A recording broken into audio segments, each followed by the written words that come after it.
Bonjour, dans cette vidéo, je vais vous montrer comment on peut se faire soi-même, sans Arduino, sans microcontrôleur, une petite alarme intermittente comme on entend parfois dans les films d'action.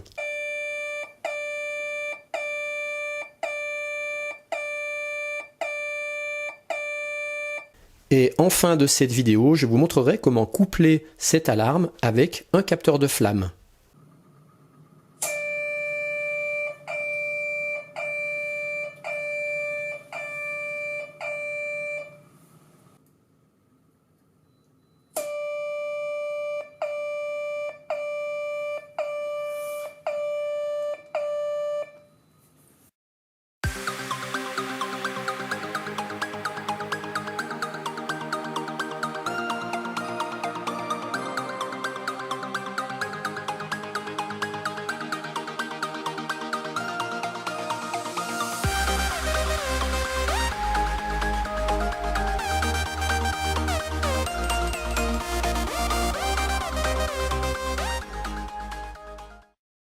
Alors la première façon de faire la plus simple, c'est avec un buzzer actif. Le buzzer actif, il suffit de l'alimenter dans sa tension de fonctionnement pour qu'il émette un son. Et pour obtenir une sonnerie intermittente, on va utiliser un NE555 pour le cadencer. Mais je ne vais pas m'attarder sur cette méthode parce que le rendu du son est pas terrible et puis surtout on ne peut pas changer sa tonalité. Mais pour ceux qui voudraient quand même retenir cette méthode, eh bien sachez qu'il suffit d'utiliser un NE555 avec une fréquence ici à peu près de 1 Hz. Pour arriver à ça, il suffit d'utiliser la première résistance R1 ici, une résistance de 10K. La deuxième résistance R2, elle est de 3,3K. Et j'utilise un condensateur de 100 microfarads. Ça me donne à peu près une fréquence de cadencement de à peu près 1 Hz. Et puis je viens brancher en parallèle un buzzer et une LED. La LED en série avec une petite résistance de 200 ohms. Alors l'avantage c'est que le montage il est hyper simple, mais par contre l'inconvénient c'est que le buzzer actif il a un son qui est assez strident, assez pénible à écouter, et puis on ne peut pas du tout changer sa tonalité. Donc c'est pour ça que je vais vous proposer une seconde méthode. La seconde méthode va consister à utiliser cette fois un haut-parleur, et pour créer le son, on va utiliser un premier NE555, et ensuite pour faire le cadencement à la sonnerie intermittente, un second NE555. Je vous donne un petit aperçu de ce que ça donne. Et si je mets le haut-parleur dans un gobelet, ça augmente énormément la résonance.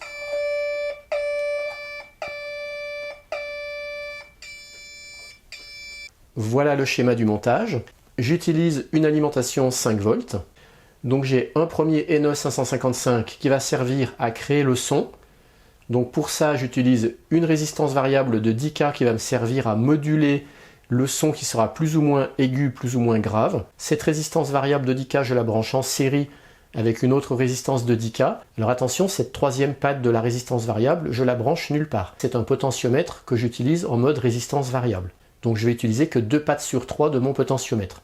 C'est pour ça que cette patte là, elle est en l'air. Donc je viens la brancher en série avec une deuxième résistance de 10K qui vient sur la patte 2.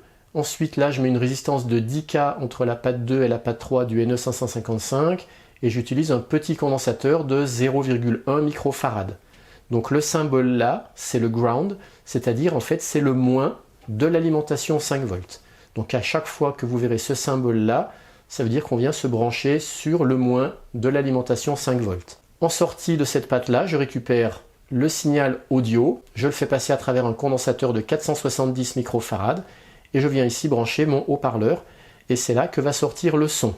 Alors maintenant pour obtenir un son intermittent, eh bien ce NE555, je ne vais pas venir l'alimenter directement sur le plus 5 volts, mais en fait il va venir s'alimenter sur la sortie de l'autre NE555 qui lui va cadencer à une fréquence beaucoup plus basse de à peu près 1 Hz, c'est-à-dire que sa sortie sera tantôt à l'état haut tantôt à l'état bas, à une fréquence de à peu près une fois par seconde.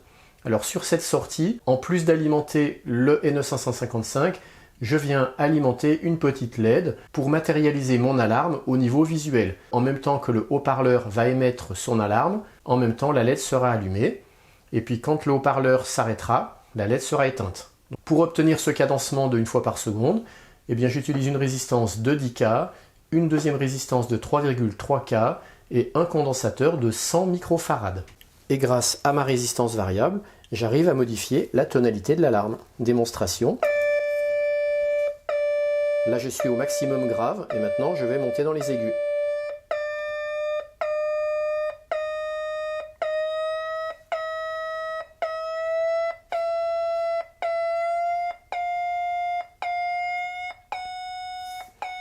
Voilà, comme ça je peux choisir la tonalité qui me plaît le mieux. Et maintenant, en bonus, je vais vous montrer comment, en couplant ce deuxième petit montage, on peut obtenir une alarme détecteur de flammes.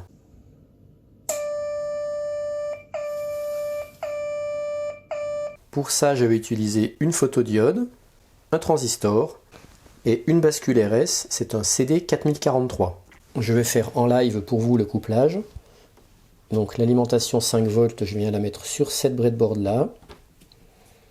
Et ici, je viens amener le 5 volts sur la breadboard du haut. Et puis le moins de la breadboard du haut, je viens le relier. Je vous expliquerai pourquoi je viens le relier ici sur le transistor. Et là, je me suis fait mon montage détecteur de flamme. Je mets sous tension.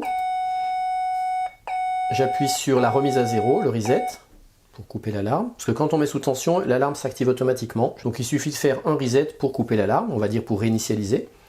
Et puis là, je prends un briquet, je viens faire une petite flamme à une vingtaine de centimètres de ma photodiode. Et voilà, ça détecte. Pourquoi j'utilise une bascule RS? C'est pour figer la détection. Quand je fais un signal avec une flamme, le signal il est très bref. Si j'avais pas de bascule RS, l'alarme ne durerait que le temps de la flamme. Donc s'il y avait une flamme qui dure 1 seconde, mon alarme durerait qu'1 seconde. Or, moi je veux pas ça.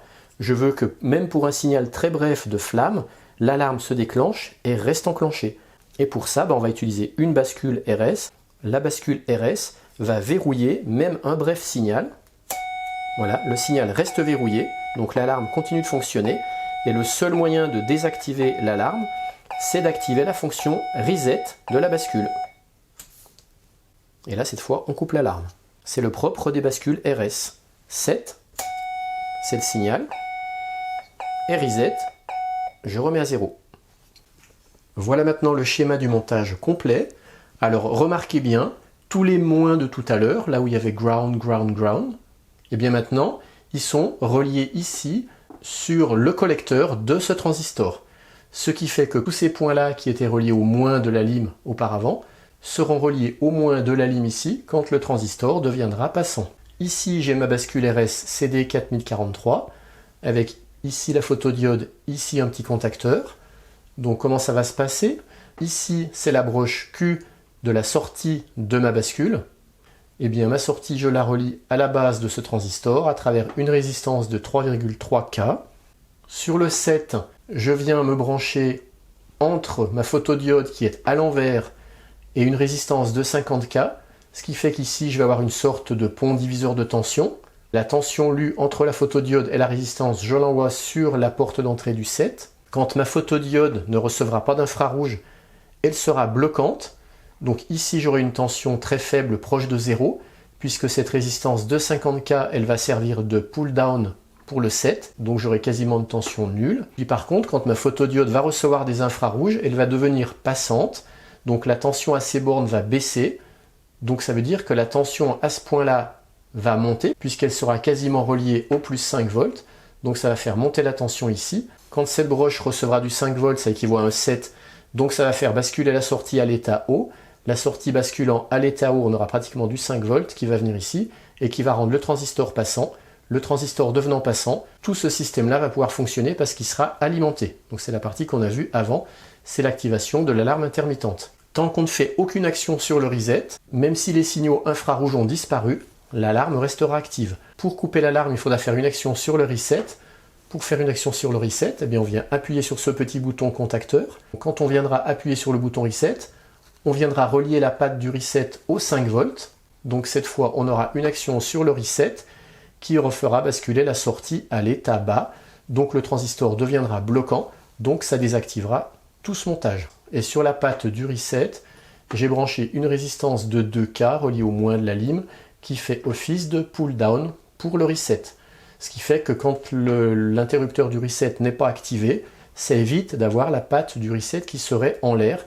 Et là, du coup, grâce à cette résistance pull-down, elle est reliée au moins de la lime. Et bien sûr, la bascule, on vient l'alimenter en plus 5 volts ici, au ground ici, et puis on vient relier la broche Enable au plus 5 volts de l'alimentation pour rendre la bascule opérationnelle. Alors j'insiste bien, pour que ça marche, il faut que la photodiode soit montée à l'envers, dans le sens bloquant.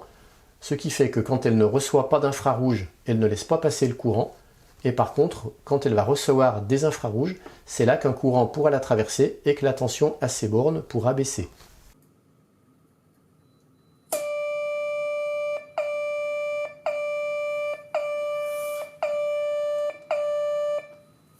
Maintenant que vous avez compris le principe, vous pourrez coupler cette alarme sonore intermittente avec n'importe quel autre capteur.